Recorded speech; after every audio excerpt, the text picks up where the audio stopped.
Hi medicos welcome back my channel. आज के देखो আমি যেরকম পঙ্কজা নায়ের থেকে বায়োকেমিস্ট্রি টপিক ওয়াইজ পড়াচ্ছিলাম, তো আজকে আমি চ্যাপ্টার 20 যেটা 20 রেপ্লিকেশন ট্রান্সক্রিপশন অ্যান্ড ট্রান্সলেশন নিয়ে বলেছে, তো ওটা আমি চেষ্টা করছি তোমাদেরকে বোঝানো। তো ফার্স্টেই আমরা দেখব রেপ্লিকেশন ট্রান্সক্রিপশন ট্রান্সলেশন। এটা আমরা ক্লাস 12-এও পড়েছি বায়োলজিতে, তো সেই জন্য এটা বোঝাটা খুব একটা কঠিন হবে না। তাও এখানে কিছু কিছু ইনফরমেশন এক্সট্রা আছে, সেগুলো আমাদের জানতে হবে এবং যেগুলো আমরা ভুলে গেছি সেগুলোকে আবার মনে করে নিতে হবে। তো ফার্স্টেই আমরা ফার্স্টেই দেখবো ইন্ট্রোডাকশন পার্ট। তো এটার সাব পয়েন্টগুলো কী কী? ইন্ট্রোডাকশন পড়বো, রেপ্লিকেশন, ট্রান্সক্রিপশন এবং জেনেটিক কোড, যেটা দিয়ে আমরা ট্রান্সলেশন মানে এমআরএনএর ওপর যে কোডনগুলো থাকে ওগুলোকে বলা হয় জেনেটিক কোড, এবং সেই এক একটা কোডন হচ্ছে এক একটা প্রোটিন, যেটা আমরা পড়েছিলাম, মনে পড়ছে কিনা জানি না, তবে মানে এক একটা সেই প্রোটিন মানে অ্যামিনো অ্যাসিড, প্রোটিনটা অ্যামিনো অ্যাসিড নিয়ে তৈরি হয়, এক একটা অ্যামিনো অ্যাসিডকে এক একটা কোডন হচ্ছে ডিনোট করে, এবং একটা অ্যামিনো অ্যাসিড অনেকগুলো কোডন দিয়ে হয়, ওটাকে বলা হয় ডিজেনারেসি। এইসব পড়েছিলাম, তো সেগুলি আবার পড়বো। তো সেটা হচ্ছে জেনেটিক কোড। তারপরে হচ্ছে ট্রান্সলেশন, যেখানে আমরা প্রোটিন সিনথেসিস পড়বো। আর প্রোটিন সিনথেসিসে হচ্ছে প্রোটিন অ্যামিনো অ্যাসিড নিয়ে তৈরি, এবং তার পুরোটা পড়বো আর কি, ইনিশিয়েশন, ইলংগেশন, টার্মিনেশন, এবং তারপর পোস্ট ট্রান্সলেশন মডিফিকেশন। তারপর প্রোটিনটা মানে তৈরি হয়ে যাওয়ার পরেও কিছু মডিফিকেশন হয় তার মধ্যে, এবং ইনহিবিটর অফ প্রোটিন সিনথেসিস। এই যে ট্রান্সলেশন প্রসেসটার মাধ্যমে প্রোটিনটা সিনথেসিস হলো, ওটাই কিছু কিছু ইনহিবিটার্স থাকে, সেগুলো হচ্ছে ইনহিবিট করে প্রোটিন সিনথেসিসের জন্য। প্রোটিন টার্গেটিং অ্যান্ড ডিগ্রেডেশন, তারপর সামারি এবং এক্সারসাইজ। ওকে, তো ফার্স্টে যদি আমরা ইন্ট্রোডাকশন পার্টটা দেখি, তো দেখি আমরা কি লেখা আছে।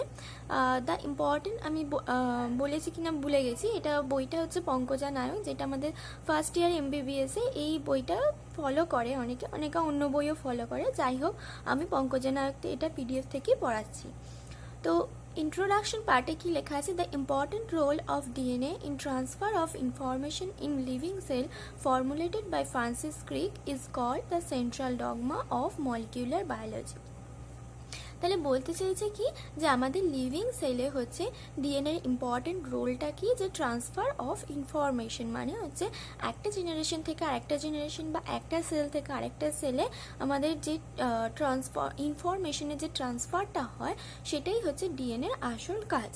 ঠিক আছে, এবং সেটাই আমরা দেখি কি the central dogma of molecular biology. এবং ট্রান্সফার অফ ইনফরমেশন, এছাড়াও ডিএনএ থেকে আরএনএ, আরএনএ থেকে প্রোটিন, এবং প্রোটিন এনজাইম অনেক রকম তৈরি হয়, সেগুলো হচ্ছে প্রোটিন নিয়ে তৈরি হয়। হ্যাঁ, এবার হচ্ছে যেটা হচ্ছে আমি বললাম সেন্ট্রাল ডগমা মাধ্যমে ডিএনএ কি করে, ট্রান্সফার অফ ইনফরমেশন। তো সেন্ট্রাল ডগমার মধ্যে তাহলে আমাদের কি কি প্রসেস আছে, লুকিয়ে আছে, সেটা আমরা দেখে নিই। ফার্স্ট প্রসেস হচ্ছে replication, second transcription and third translation. দেখো আমরা এইটা পড়েও ছিলাম ক্লাস 12-এ, যেটা হচ্ছে ডিএনএ থেকে যদি ডিএনএ তৈরি হয় সেটাকে বলা হয় রেপ্লিকেশন, অ্যান্ড ডিএনএ থেকে আরএনএ ট্রান্সক্রিপশন, অ্যান্ড আরএনএ থেকে প্রোটিন ট্রান্সলেশন। তো আমরা এটা পড়ে নিই। The first is replication, the copying of parent DNA to form daughter DNA molecules having nucleotide sequence identical to those of parent DNA. মানে parent DNA identically হয় রেপ্লিকেশনে। তো আমরা দেখছি পরে প্রত্যেকটা প্রসেস সম্বন্ধে আমরা ডিটেলসে পড়ব। The second step is transcription, the process in which the genetic message in DNA are rewritten in the form of ribonucleic acid অর্থাৎ ডিএনএ থেকে RNA.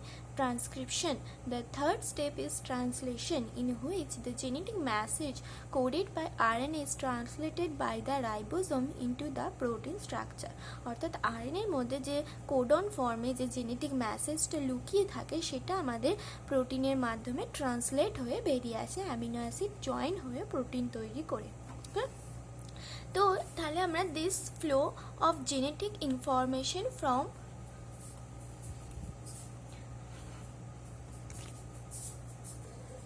DNA to RNA to protein is called the central dogma.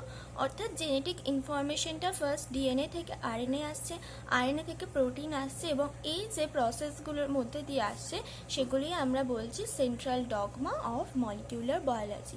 তাহলে central ডগমার মধ্যে আমাদের পড়ছে replication, transcription, translation. এই introduction part থেকে এটি important. এবার আমরা দেখি একটা একটা করে প্রসেস খুব ভালো করে। যেটা হচ্ছে ফার্স্টে আমরা দেখব রেপ্লিকেশন। তো রেপ্লিকেশন আমরা জেনেছি যে DNA formation from DNA is called replication. দেখো সেটাই লিখেছে, DNA is a major store of genetic information. To transfer this genetic information from a parent cell to a daughter cell during cellular reproduction, the DNA must be duplicated, and the duplication or synthesis of DNA is called replication. আমরা যখন cell division হয় তখন parent sell থেকে daughter cell তৈরি হয়।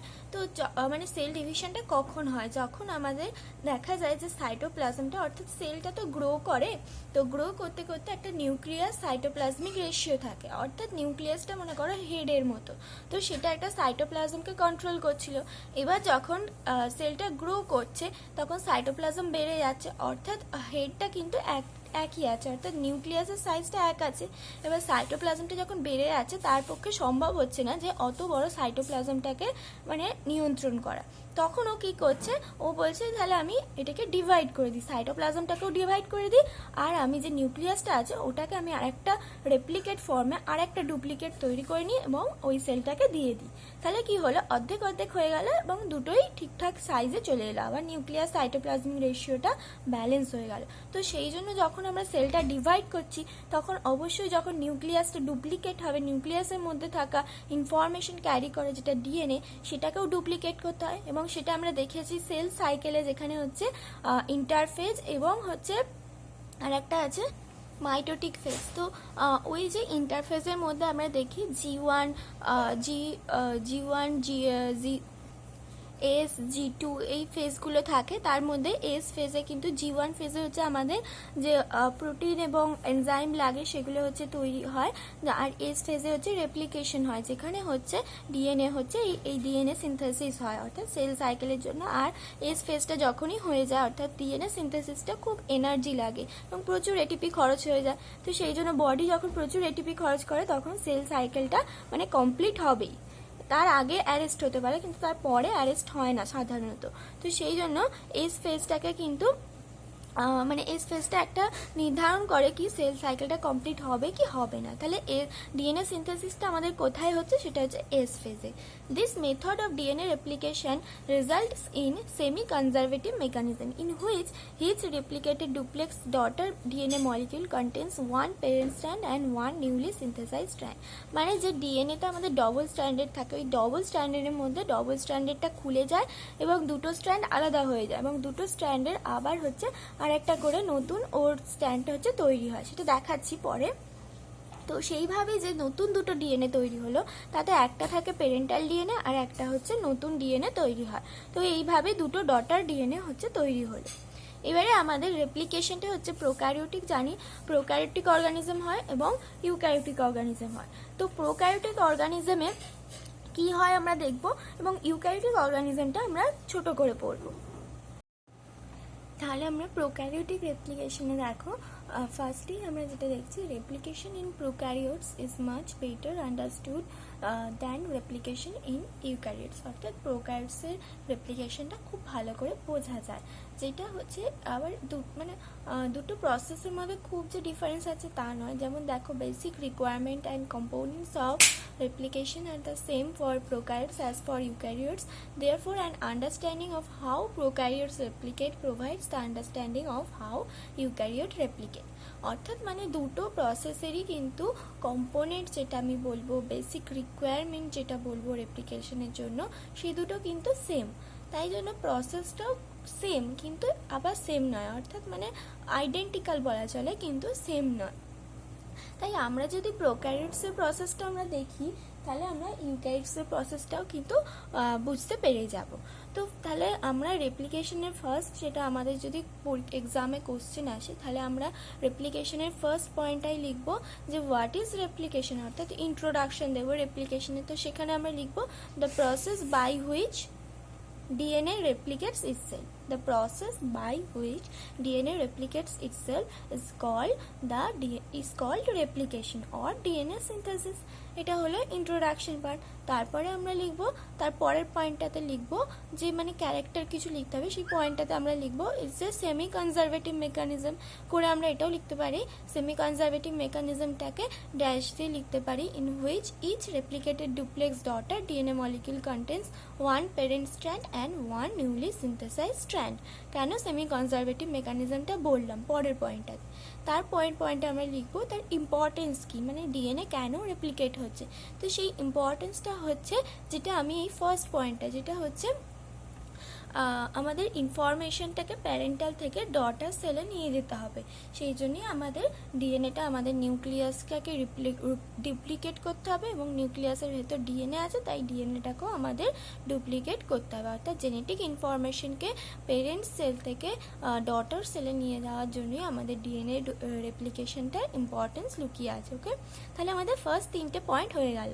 এরপরে আমরা রেপ্লিকেশনটা দুটো করলাম, prokaryotic replication and eukaryotic replication. তো প্রোক্যারিওটিক রেপ্লিকেশন যেরকম বললাম, দুটো প্রসেসই হচ্ছে, কম্পোনেন্ট অ্যান্ড বেসিক রিকোয়ারমেন্ট হচ্ছে সেম, কিন্তু প্রসেসটা একটু আলাদা। তো আমরা মানে আইডেন্টিক্যাল বলা চলে, সেই জন্য আমরা যদি প্রোক্যারিওটিক রেপ্লিকেশন দেখি তাহলে ইউক্যারিওটিকটা বুঝতে পারবো। তো ফার্স্টেই দেখো যেটা বলছে, the DNA synthesis is catalyzed by enzyme called DNA dependent DNA polymerase. They are called DNA dependent as they require DNA template. They are more commonly called DNA polymerase. অর্থাৎ এই রেপ্লিকেশনের মেইন যে এনজাইমটা, সেটা হচ্ছে রেপ্লিকেশন প্রসেসটা আমরা কি করছি, ডিএনএটাকে duplicate করছি, মানে রেপ্লিকেট করছি একটা ফর্ম, আর একটা ডিএনএ তৈরি করছি। তো সেই যে আমাদের মানে যে আর একটা যে আমরা স্ট্র্যান্ডটা তৈরি করছি, তো সেটার জন্য আমাদের নিউক্লিওটাইডগুলোকে মানে একটার সাথে একটা যোগ করতে হচ্ছে, সেটার কাজটা আমাদের করে ডিএনএ পলিমারেজ। এবং সেটা কি করে করে, একটা যে মানে ফার্স্টে যে প্যারেন্টাল ডিএনএ থাকে ওটা দুভাগে ভাগ হয়ে যায়, এবং সেই একটা স্ট্র্যান্ডের ওপর ভিত্তি করে কিন্তু ডিএনএ পলিমারেজটা ওটার যে পরিপূরক বেস সেইটা দিয়ে ওটা আর একটা স্ট্র্যান্ড হচ্ছে তৈরি করে। তো এটা হচ্ছে ডিএনএ ডিপেন্ডেন্ট, মানে ওই একটা ডিএনএ একটা স্ট্র্যান্ডের ওপর ডিপেন্ড করে কিন্তু আর একটা স্ট্র্যান্ডে তৈরি করতে পারছে, একা একা তৈরি করতে পারবে না। তাই আমরা এই পলিমারেজ অর্থাৎ main enzyme of this process is DNA polymerase, and it is also called DNA dependent DNA polymerase as they depend on DNA in their function. Okay, এবারে দেখো the polymerases which it requires for, অর্থাৎ পলিমারেজটা কোথায় কোথায় লাগে, DNA chain ইলংগেশনে, DNA রিপেয়ারে, proof reading ইত্যাদিতে কাজে লাগে। তো আমাদের এখানে যে পলিমারেজটা মেন এনজাইম হচ্ছে আমাদের, তাহলে ডিএনএ পলিমারেজ হলো। তো ডিএনএ পলিমারেজকে আমরা ডিএনএ ডিপেন্ডেন্ট ডিএনএ পলিমারেজ বলতে পারি, কারণ সেটা ডিএনএর উপর ডিপেন্ড করে একটা স্ট্র্যান্ডের উপর ডিপেন্ড করে একটা স্ট্র্যান্ড তৈরি করছে। তো ডিএনএ ডিপেন্ডেন্ট পলিমারেজের আবার মানে 3টে ভাগ আছে, যেটা হচ্ছে ডিএনএ পলিমারেজ 1, 2 আর 3। তো 1টা কি কাজ, DNA polymerase 1 completes chain synthesis between Okazaki fragment on the lagging strand. তো ল্যাগিং স্ট্র্যান্ডে যে ওকাজাকি ফ্র্যাগমেন্টগুলো হয় ওগুলোকে যোগ করতে ডিএনএ পলিমারেজ 1 কাজে লাগে। আমরা পরে দেখব ল্যাগিং স্ট্র্যান্ড কি, ওকাজাকি ফ্র্যাগমেন্ট কি। তো ল্যাগিং স্ট্র্যান্ডে যে ফ্র্যাগমেন্টগুলো তৈরি হয় ওগুলোকে জোড়া লাগাতে ডিএনএ পলিমারেজ 1 লাগে। ডিএনএ পলিমারেজ 2 এর কাজ হচ্ছে is mostly concerned with proof reading and DNA repair. অর্থাৎ ডিএনএর কোথাও যদি কোনো ভুল বেস ঢুকে যায় সেটাকে রিপেয়ার করতে, আর সেইটাকে খুঁজে বার করতে এবং রিপেয়ার করতে ডিএনএ পলিমারেজ 2 কাজে লাগে। আর মেন যে সিনথেসিস করে সেটা হচ্ছে DNA polymerase 3, catalyse leading and lagging strand synthesis. Okay, তাহলে আমরা ডিএনএ পলিমারেজের 3টে ভাগ জানলাম, যেটা 1, 2, 3। আমাদের 3টা হচ্ছে মেন, যেটা হচ্ছে লিডিং এবং ল্যাগিং স্ট্র্যান্ডটা সিনথেসিস করে। এবার ল্যাগিং স্ট্র্যান্ডটা সিনথেসিস হয়ে গেল, তার মধ্যে আরএনএ প্রাইমার ঢুকে থাকে মাঝে মাঝে। তো সেই আরএনএ প্রাইমারগুলো বার হয়ে যায়, এবং সেই আরএনএ প্রাইমারের জায়গায় ওটাকে হচ্ছে যে ভাগগুলো হলো ওকাজাকি ফ্র্যাগমেন্ট, ওগুলোকে আবার জুড়তে সাহায্য করে ডিএনএ পলিমারেজ 1। মানে জুড়তে না, ওখানে ওই যে আরএনএ প্রাইমারের জায়গায় আবার ডিএনএ নিউক্লিওটাইড বসিয়ে বেসটাকে বসাতে সাহায্য করে পলিমারেজ 1। আর পলিমারেজ 2 কি করে, পুরো প্রুফ রিডিং করে এবং কোথাও যদি কিছু উল্টোপাল্টা খুঁজে পায় নিউক্লিওটাইড বসে আছে তাহলে সেটাকে রিপেয়ার করে দেয়। ওকে, এবার দেখো অ্যাটলিস্ট 5 ডিএনএ পলিমারেজ, এটা হলো ডিএনএ পলিমারেজ 1 2 3, এটা হচ্ছে প্রোক্যারিওটসে পাওয়া যায়। ইউক্যারিওটসে কি দেখো একটু আলাদা, আমি বললাম at least 5 DNA polymerase exist in eukaryotic sell, সেটা হচ্ছে আলফা বিটা গামা ডেল্টা ইটা। এখানে হলো 1 2 3, ওখানে হবে আলফা বিটা গামা ডেল্টা ইটা। এবারে আমরা স্টেজ অফ রেপ্লিকেশন দেখব, তাহলে আমাদের প্রথম থেকে কিন্তু ক্লিয়ার হয়ে গেল পুরোটাই। এবারে আমরা স্টেজ অফ রেপ্লিকেশনে 3 stage are there, that is initiation, elongation and termination. তো ফার্স্টে আমরা দেখি initiation. Initiation of DNA replication involves unwinding of 2 complementary DNA strands and formation of replication fork. হ্যাঁ, মানে এখানটা হচ্ছে যদি আমি বলি মানে প্রোক্যারিওটসের ক্ষেত্রে কি হয়, ডিএনএটা হচ্ছে সার্কুলার থাকে। তো সেই সার্কুলার ডিএনএতে একটা জায়গা থাকে যেটাকে আমি বলছি অরিজিন অফ রেপ্লিকেশন এবং ওরাই। তো ওখানে একটা পার্টিকুলার সিকোয়েন্স থাকে এবং সেই সিকোয়েন্সের জায়গাটাতেই কিন্তু ডিএনএ যে সার্কুলার ডিএনএ ডবল স্ট্র্যান্ডের সেটা কিন্তু আনওয়াইন্ডিং হয়ে যায়। এই আনওয়াইন্ডিং হয়ে যায় এবং দুটো ডিএনএ মানে ডিএনএর দুটো স্ট্র্যান্ড একে অপরের থেকে সেপারেট হয়ে যায়। তাই বলছে unwinding occurs at a single specific site at a particular DNA sequence on circular DNA of prokaryotes. This site is called the origin of replication. এই সাইটটা থেকে অ্যাক্টিভ সিনথেসিস অকার হয়। মানে কি হলো, প্রোক্যারিওটসের ডবল স্ট্র্যান্ডের একটা সার্কুলার ডিএনএ ছিল, তো সেই সার্কুলার ডিএনএর মধ্যে একটা সিকোয়েন্স থাকে, পার্টিকুলার সিকোয়েন্স, সেই জায়গায় কি হয় আনওয়াইন্ডিং হয়, অর্থাৎ যে ডিএনএটা মানে একে অপরের সাথে যে এই যে জড়িয়ে আছে এটা হচ্ছে খুলে যায়, খুলে গিয়ে দুটো স্ট্র্যান্ড এরকম পরপর হয়ে যায় এবং তারপরে হাইড্রোজেন বন্ডগুলো একে একে মানে ভেঙে যায় এবং ভেঙে গিয়ে দুটো স্ট্র্যান্ড পুরো আলাদা আলাদা হয়ে যায়। এই বলছে আনওয়াইন্ডিং হয় অ্যান্ড একে অপরের থেকে আর কি আলাদা হয়ে যায়। এই যে ডবল স্ট্র্যান্ড, আচ্ছা এটা বলছে, এবং আলাদা হয়ে যাওয়ার পরে কি হয়, ডিএনএ পলিমারেজ দুটো স্ট্র্যান্ডের ওপর কাজ করে এবং বাই ডাইরেকশনালি ডিএনএ স্ট্র্যান্ডের ডবল স্ট্র্যান্ডের রেপ্লিকেশন শুরু হয়। ঠিক আছে, আর ইউক্যারিওটসের ক্ষেত্রে দেখা যায়, তো প্রোক্যারিওটসের ক্ষেত্রে কি দেখা যায়, একটাই ওরাই থাকে, ওরাই রিজিয়ন অর্থাৎ অরিজিন অফ রেপ্লিকেশন। তো ইউক্যারিওটসের ক্ষেত্রে কি আলাদা হয়, ইউক্যারিওটসের ক্ষেত্রে অনেকগুলো ওরাই জায়গা দেখা যায় এবং সেই ওরাইগুলো কি করে হয়, সেটা হচ্ছে এটি বেস পেয়ার যেখানে বেশি থাকে, অর্থাৎ অ্যাডমিন থাইমিন হয়তো পরপর অনেকগুলো আছে, ঠিক সেই জায়গাগুলোকেই অরিজিন অফ রেপ্লিকেশন বলে এবং সেখানে ওটা আনওয়াইন্ডিং হয় এবং একে অপরের থেকে সেপারেট হয়ে যায়। পুরো একটা রেপ্লিকেশন ফর্ক হচ্ছে ইউক্যারিওটসের ক্ষেত্রে তৈরি হয় না, প্রোক্যারিওটসের ক্ষেত্রে এরকম ফর্ক তৈরি হয় কারণ এটা সার্কুলার বলে। এখানটা হচ্ছে একটা বাবলস তৈরি হয়ে গেছে, এই যে দুটো একে অপরের থেকে আনওয়াইন্ডিং হয়ে এরকম হচ্ছে ফার্স্টে স্ট্র্যান্ড তৈরি করলো, তারপর হাইড্রোজেন বন্ডগুলো মাঝে ভেঙে গেল করে এটা একে অপর থেকে সেপারেট হয়ে গেল, ফলে একটা বাবলস তৈরি হলো এবং এই একটা বাবলসের দুটো এন্ডে দুটো ফর্ক লাইক স্ট্রাকচার, এই যে এই একটা ফর্ক লাইক স্ট্রাকচার তৈরি হলো আর এদিকেও একটা ফর্ক লাইক স্ট্রাকচার তৈরি হলো। এবারে স্টেপ ইনভলভড ইন ইনিশিয়েশন। তো ফার্স্ট থেকে কি হচ্ছে স্টেপ পরপর সেটাই আমরা দেখব। তো ফার্স্টে কি হচ্ছে, DNA A protein recognise and bind to the ori of DNA and successively denatures the DNA. Okay, তো ডিএনএ এ প্রোটিন কি করছে, ওই ওরাই জায়গাটাকে খুঁজে বার করছে এবং সেখানে গিয়ে ওটাকে ডিন্যাচারেশন করে ফেলছে। এবারে ডিএনএ বি গিয়ে কি করছে, then binds to this region and unwind the parental DNA and form a V where active synthesis occur. This region is called the replication fork. তো ডিএনএ এ গিয়ে কি করলো, ওরাই জায়গাটাকে রেকগনাইজ করলো এবং বাইন্ডস করলো এবং ডিন্যাচারেশন করলো। ডিএনএ বি গিয়ে কি করলো, ওটা আনওয়াইন্ড করে দিল, প্যারেন্টাল ডিএনএ যেটা ছিল ওটাকে আনওয়াইন্ড করে দিল এবং একটা ভি লাইক স্ট্রাকচার তৈরি হলো। The stress produced due to unwinding by helicase is released by tropoisomerase by cutting either one or both DNA strand. এই যে একটা unwinding unwinding due to unwinding, এই যে আনওয়াইন্ডিং হচ্ছে না ডিএনএ বি দিয়ে, তো আনওয়াইন্ডিং এর জন্য একটা মানে যে জায়গাটা হচ্ছে তার দুপাশে একটা স্ট্রেস হয়, তো সেই স্ট্রেসটাকে একটা স্ট্র্যান্ড যদি আমরা কেটে দিই তাহলে সেই স্ট্রেসটা অনেকটা ডিক্রিজ করে দেয়, তো সেই কাজটা করে ট্রোপো আইসোমারেজ। তাহলে ফার্স্টে আমাদের ডিএনএ এ প্রোটিন জায়গাটাকে মানে ওরাই যে সিকোয়েন্সটা ওটাকে রেকগনাইজ করলো এবং বাইন্ডস করলো এবং ডিন্যাচুরেশন করে দিল অফ ডিএনএ হয়ে গেল। তারপরে কি হচ্ছে, ডিএনএ বি প্রোটিন গেল, যেটাকে আমরা ইউক্যারিওটসের ক্ষেত্রে হেলিকেজ বলছি, গেল গিয়ে এবং প্যারেন্টাল ডিএনএটাকে আনওয়াইন্ড করে দিল, অর্থাৎ খুলে দিল। এই খোলার ফলে কি হলো, যেখানটা আনওয়াইন্ড করলো তার দুদিকে কি হলো একটা প্রেশার মানে টেনশন হলো, তো সেই টেনশনটাকে স্ট্রেসটাকে কাটাচ্ছে কোন এনজাইম, সেটা হচ্ছে ট্রোপো আইসোমারেজ।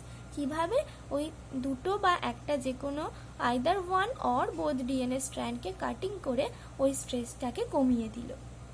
এবারে তো আমাদের যেখানটা আমাদের আনওয়াইন্ড করেছে সেখানে এবং ডিন্যাচুরেশন হয়েছে, সেখানে কি হলো একটা বাবলস তৈরি হয়ে গেল, যেটা দেখালাম আগে, এই যে বাবলস তৈরি হয়েছে এবং দুদিকে দুটো রেপ্লিকেশন ফর্ক তৈরি হয়ে গেছে, এই যে দুটো রেপ্লিকেশন ফর্ক বলছে, আর এটা হচ্ছে অরিজিন অফ রেপ্লিকেশনই এইটা ঘটনাটা ঘটলো। এবারে কি হবে, the single strand binded SSB protein stabilize the separate strands and prevent their reassociation। এই যে দুটো স্ট্র্যান্ডকে যদি আমি ছেড়ে দিই তাহলে এটা আবার দুজনে পরস্পর আবার হাইড্রোজেন বন্ড করে আবার ঠিক এরম হয়ে যাবে, তাহলে আমাদের এত খাটুনি বৃথা যাবে। তো সেই জন্য আমরা কি করব, SSBP অর্থাৎ সিঙ্গেল স্ট্র্যান্ডেড বাইন্ডিং প্রোটিন এসে এখানে লেগে যাবে পরপর, তাহলে কি হবে, দুটো স্ট্র্যান্ড একসাথে আর জুড়তে পারবে না। তো SSBP এসে লেগে গেল। এবার কি হচ্ছে, to initiate the DNA synthesis by DNA polymerase 3 it requires RNA primer. এবারে তো লেগে গেল, এবারে আমাদের আসল কাজটা করতে হবে, যেটা হচ্ছে আর একটা স্ট্র্যান্ড তৈরি করতে হবে, এখানেও একটা স্ট্র্যান্ড এখানেও একটা স্ট্র্যান্ড। তো সেই স্ট্র্যান্ডটা তৈরি করার জন্য আমাদের ডিএনএ তৈরি করতে, তাহলে আমাদের ডিএনএ পলিমারেজ লাগবে, কিন্তু ডিএনএ পলিমারেজ প্রথম থেকে আর কি নিজে তৈরি করতে পারে না, ওর একটা আগে একটা মানে বেসের দরকার হয়, সেটা হচ্ছে আরএনএ প্রাইমার একটা দরকার হয়। মানে একটা মনে করো একজন কেউ বাড়ি করতে এলো, সে মানে ফার্স্টই বলছে আর কি যে আমাকে যদি একজন কেউ ইটটা পুঁতে দেয় তারপরে আমি পুরো বাড়িটা করতে পারবো, মানে একটা বেস যদি আমায় করে দেয় তারপরে আমি বাড়িটা করতে পারবো, বাট বেসটা আমি তৈরি করতে পারবো না। তো সেই বেসটা তৈরি করার জন্য আমাদের আরএনএ প্রাইমার দরকার বেসটা, তো আরএনএ প্রাইমার বেসের জন্য আরএনএ পলিমারেজ দরকার, কারণ আরএনএ পলিমারেজ কি করে, নিজে থেকে বেস তৈরি করতে পারে আর কি, ওরকম মানে একটা নিউক্লিওটাইড সিকোয়েন্স, অনেকগুলো নিউক্লিওটাইড নিয়ে একটা সিকোয়েন্স তৈরি করে দিতে পারে, সেই জন্য আমরা আরএনএ প্রাইমারি লাগাবো। তো সেই জন্য আরএনএ পলিমারেজ এলো, এসে কি করলো, একটা আরএনএ প্রাইমার তৈরি করে দিচ্ছে। এই যে এখানে বলেছে দেখো, সাম 5 to 50 নিউক্লিওটাইডস আরএনএ একটা ফর্ম তৈরি করছে, short piece of RNA formed by the enzyme primase বা RNA polymerase using DNA as a template। সেই ডিএনএটাকে টেমপ্লেট করেই কি করছে, RNA polymerase বা প্রাইমেজ, যেহেতু প্রাইমার তৈরি করছে তাই ওটাকে আমরা প্রাইমেজও বলতে পারি। তো একটা RNA প্রাইমার তৈরি করবে, সেটা 5 to 50 নিউক্লিওটাইডসের হতে পারে, শর্ট পিস অফ RNA, দেখো শর্ট পিস অফ RNA। ওকে, এবারে কি হচ্ছে, তো আমাদের ইনিশিয়েশনটা কিন্তু কমপ্লিট হয়ে গেল। তাহলে আমরা ইনিশিয়েশনে কি দেখলাম, যে ফার্স্টে আমাদের একটা ওরাই জায়গা থাকছে, মানে ডবল স্ট্র্যান্ডেড হচ্ছে সার্কুলার ডিএনএ প্রোকারিওটসের ক্ষেত্রে, সেখানে একটা পার্টিকুলার সিকোয়েন্স থাকছে যেটাকে আমরা ওরাই বলছি, সেই সিকোয়েন্সটাই এসে সেই সিকোয়েন্সটা হচ্ছে খুঁজে বার করছে ডিএনএ এ প্রোটিন, যেটা হচ্ছে আমরা এখানে দেখলাম, হ্যাঁ ডিএনএ এ প্রোটিন হচ্ছে রেকগনাইজ করছে and binds two the ori of the DNA and denature করে দিচ্ছে। ওকে, দেখো রেকগনাইজ করছে, বাইন্ডস করছে, আর কি করছে, ডিনেচার করে দিচ্ছে DNA A protein. DNA B protein তারপর গিয়ে কি করছে, আনওয়াইন্ড দ্য প্যারেন্টাল ডিএনএ,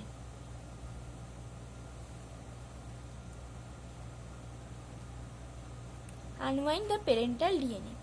এবার এবং একটা ভি জায়গা তৈরি করছে যেটা হচ্ছে রেপ্লিকেশন ফর্ক। তারপর কি করছে, ট্রোপো আইসোমারেজের কাজ কি করছে, যেটা হচ্ছে স্ট্রেস হচ্ছে যে প্রডিউস হচ্ছে ওটাকে হচ্ছে by cutting either one or both strand, ওটা স্ট্রেসটাকে রিলিজ করে দিল। তারপর আমি এসএসবি প্রোটিন যেটা লাগিয়ে দিলাম, সিঙ্গেল স্ট্র্যান্ডেড বাইন্ডিং প্রোটিন, যেটা হচ্ছে ওই দুটোকে সেপারেট করে রাখছে এবং একটা বাবলস আর দুদিকে দুটো ফর্ক তৈরি করছে। এবারে আমি আরএনএ পলিমারেজ বা প্রাইমেজকে রাখলাম, যেটা হচ্ছে একটা আরএনএ প্রাইমার তৈরি করে দিল, শর্ট পিস অফ আরএনএ বা 5 to 50 নিউক্লিওটাইডসের একটা আরএনএ প্রাইমার তৈরি করে দিল। এবারে কি হবে, ইলংগেশন। ইলংগেশনে হচ্ছে once RNA primer has been synthesized at each of the replicating fork, DNA polymerase 3 initiate the synthesis of new DNA। অর্থাৎ যখন এই দুটো এটা একটা ফর্ক মতো হয়ে গেল, যেখানে দেখিয়েছে এই একটা ফর্ককে দেখিয়েছে। এবারে কি হলো, এই যে এসএসবিপি প্রোটিন লেগে গেছে, হেলিকেজ কাজ করছে, ডিএনএ বি এবং ট্রোপো আইসোমারেজও কাজ করছে। এবারে আমি কি করলাম, এই যে আরএনএ প্রাইমার লাগিয়ে দিলাম। এবারে একটা ইম্পর্টেন্ট জিনিস যেটা মনে রাখতে হবে, যেটা হচ্ছে DNA polymerase 3 initiate the synthesis of new DNA strand by adding deoxyribonucleotide to the 3' end of RNA primer। এটা কিন্তু ডিএনএ পলিমারে শুধুমাত্র মানে 5' to 3' কাজ করে। তাহলে আমাদের এই যে স্ট্র্যান্ডটা, মানে দুটো স্ট্র্যান্ড আমাদের তৈরি হচ্ছে যখন রেপ্লিকেশন ফর্ক হচ্ছে, এই ওপরের স্ট্র্যান্ডটাকে যদি 5' to 3' হলো, এই তাহলে যে কমপ্লিমেন্টারি স্ট্র্যান্ডটা হচ্ছে ওটার হবে তাহলে 5' to 3'। তাহলে আমি যদি এখানে প্রাইমারটাকে বসাই তাহলে পরপর কিন্তু ডিএনএ পলিমারেজ লাগিয়ে যেতে পারবে নিউক্লিওটাইড। তাহলে এটা কিন্তু কন্টিনিউয়াস হয়ে যাচ্ছে এই স্ট্র্যান্ডটার ক্ষেত্রে, সেই জন্য আমি এই স্ট্র্যান্ডটাকে বলবো লিডিং স্ট্র্যান্ড। কিন্তু অপরদিকে যখন এটার কমপ্লিমেন্টারি অর্থাৎ 5' to 3' আছে, তাহলে এই কমপ্লিমেন্টারি স্ট্র্যান্ডটা হচ্ছে 3' to 5', যে প্যারেন্টাল স্ট্র্যান্ডটা আছে 3' to 5', তাহলে এর যেটা হবে সেটা এদিকে 3' হবে, এদিকে 5' হবে। তাহলে আমি যদি প্রাইমারটাকে এখানে বসাই তাহলে কিন্তু এদিকে আমার যাবে না, কারণ ডিএনএ পলিমারেজ কি 5' to 3' কাজ করে, 3' to 5' নয়। তাহলে আমাদের পলিমারেজটাকে কোথায় বসাতে হবে, একটু এদিকে বসাতে হবে, কারণ একটাই পলিমারেজ কিন্তু কাজ করে। তো যদি পলিমারেজটা এখানে কাজ করে সেটা নিশ্চয়ই, আমি যদি প্রাইমারটাকে এখানে বসাই তাহলে ওটা এখানেও জুড়বে আবার এখানেও জুড়বে, একটু ডিস্টেন্সের জন্য কিন্তু দুটো হবে না। তো ওটাকে এটার সাথে এদিকেরটা করতে হবে, সেই জন্য কি করবে, ওটা ছোট ছোট ভাগে ভাগ করে নেবে। এখানে একবার আরএনএ প্রাইমারটা বসাবে, করে এইটুকুনি সিনথেসিস করবে। তারপর আবার যখন পলিমারেজটা এখানে চলে যাবে তখন ও কি করবে, আবার এখানে একটা প্রাইমার বসাবে, করে আবার এটা সিনথেসাইজ করবে, আবার এখানে প্রাইমার বসাবে, করে সিনথেসাইজ করবে, করে কি হবে, ফ্র্যাগমেন্ট তৈরি হয়ে যাবে। পরে যখন এটা তৈরি হয়ে যাবে তখন কি হবে, এই আরএনএ প্রাইমারগুলো রিমুভ হয়ে যাবে, তখন কিন্তু ওটা কন্টিনিউয়াস আর থাকবে না, ওটা হচ্ছে ফ্র্যাগমেন্ট টাইপ হয়ে যাবে। এবং সেই জন্যই যে ল্যাগ করে করে হচ্ছে, অর্থাৎ এটা লিডিং মানে একেবারে হচ্ছে, একবার প্রাইমার বসিয়ে একবারে হয়ে যাচ্ছে। কিন্তু এই স্ট্র্যান্ডটার ক্ষেত্রে কি হচ্ছে, একবার প্রাইমার বসিয়ে খানিকটা হচ্ছে, তারপরে প্রাইমারে খানিকটা হচ্ছে। তো সেই জন্য এটাকে আমরা বলবো ল্যাগিং স্ট্র্যান্ড, অর্থাৎ টাইমটাকে ল্যাগ করছে, পুরো কন্টিনিউয়াস হচ্ছে না। তো ল্যাগিং স্ট্র্যান্ড আর এই প্রাইমারগুলো যখন লাস্টে সরে যাবে তখন কিন্তু এটা একটা ফ্র্যাগমেন্ট ওয়াইজ হবে, কন্টিনিউয়াস হবে না। তো ওই ফ্র্যাগমেন্টগুলোকে আমরা বলবো ওকাজাকি ফ্র্যাগমেন্ট। ওকে, তো সেটাই দেখো, এই যে 3' to 5' ডাইরেকশনে যে স্ট্র্যান্ডটা থাকে সেটাকে আমরা বলি লিডিং স্ট্র্যান্ড। দেখো দেখো 3' to 5' আমাদের স্ট্র্যান্ডটা আছে, তো ওটাকে আমরা বলবো, আর যেটা আমাদের 5' to 3' আছে ওটাকে আমরা ল্যাগিং স্ট্র্যান্ড বলবো। সো 3' to 5' ডাইরেকশনে যেটা আছে সেটাকে লিডিং স্ট্র্যান্ড, অ্যান্ড 5' to 3' ডাইরেকশনে যেটা আছে ওটাকে আমরা বলছি ল্যাগিং স্ট্র্যান্ড। ওকে, এবং এই যে RNA primer are synthesized at specific intervals. These RNA primer are extended by RNA polymerase 3 into short pieces of DNA called Okazaki fragment. Upon completion of lagging strand synthesis, the RNA primer are removed from fragment by DNA polymerase 1. DNA polymerase 1 কি করলো, RNA primer গুলোকে সরিয়ে নিল। এইবারেই তো দুটো ডিএনএর মাঝখানে ফাঁকা জায়গা হয়ে গেল, তো সেই ফাঁকা জায়গাগুলোকেও ফিল করে দিল ডিএনএ পলিমারেজ 1। তাহলে ডিএনএ পলিমারেজ 1 কী করলো, আরএনএ প্রাইমারটাকে সরিয়ে দিল, আর মাঝে যে ফাঁকা জায়গাগুলো হয়ে গেল ওগুলোতে নিউক্লিওটাইড বসিয়ে দিল। এবারে ওই নিউক্লিওটাইডগুলোকে তো জোড়া লাগাতে হবে, তার জন্য আমাদের লাগবে ডিএনএ লাইগেজ, যেটা হচ্ছে required to perform this function. কি, it can not join two polynucleotide chain together and additional enzyme DNA ligase required to perform this function. অর্থাৎ আগে থেকে যে চেনটা ছিল আর এখন যে চেনটা তৈরি হলো, দুটো চেনকে লাগাতে এই পলিমারেজটা পারে না, তো ওটা কে করলো, DNA ligase. This enzyme catalyze the formation of phosphodiester bond to seal the Okazaki fragment. ওকে, হয়ে গেল আমাদের। এবারে আমরা দেখব টার্মিনেশন।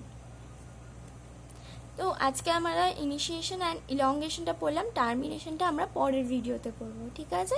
তো সবাইকে থ্যাংক ইউ।